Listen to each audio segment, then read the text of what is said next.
Picture this. The world is finally thawing out. Massive glaciers, which once covered a third of the Earth's land, are in full retreat. The Ice Age is over, and a new chapter for our planet is beginning. This isn't a sci-fi movie. It's the dawn of our current geological epoch, the Holocene. Welcome, everyone, to the age of humanity.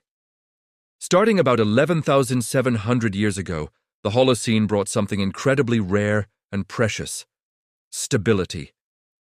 The wild climate swings of the ice ages calmed down, creating a Goldilocks zone for life to truly flourish.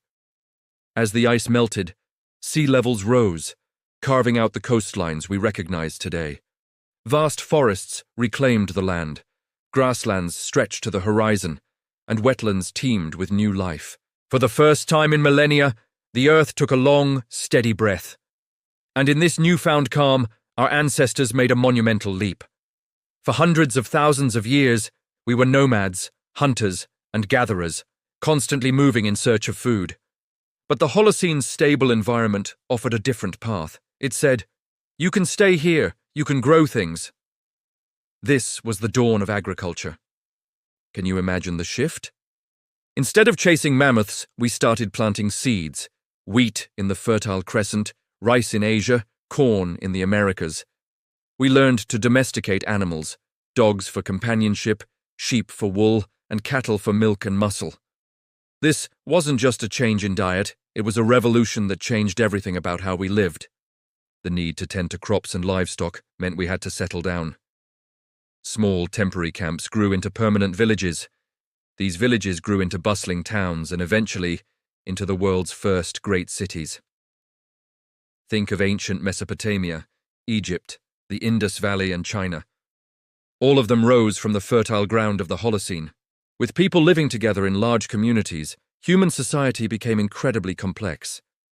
We developed new social structures, specialized jobs, and intricate trade networks that crisscrossed continents. And perhaps most importantly, we invented writing. Suddenly, we could record our history, share our laws, and pass down our knowledge not just through speech, but across generations and vast distances. Science, art, philosophy, all the cornerstones of modern civilization have their roots in this remarkable period of stability. But our story isn't just about what the Holocene gave us. It's also about what we did to the Holocene. As our numbers grew and our technologies advanced, our footprint on the planet became heavier. We cleared forests for farmland, dammed rivers for irrigation, and reshaped coastlines for our cities. We became a geological force in our own right, altering ecosystems on a global scale. Today we stand at a critical juncture in the Holocene's story. Our own actions are now disrupting the very stability that allowed us to thrive. Climate change, driven by our industries and lifestyles, threatens to unwind the predictable patterns of the last 11,000 years. The loss of biodiversity is accelerating at an alarming rate, reminding us of the delicate web of life we are a part of. The Holocene is more than just a name in a geology textbook. It's the story of us.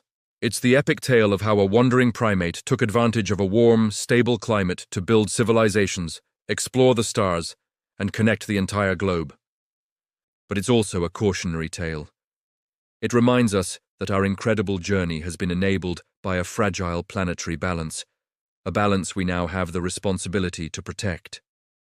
The story of the next chapter of the Holocene is still being written, and we are all holding the pen. Thank you so much for joining me on this journey through time.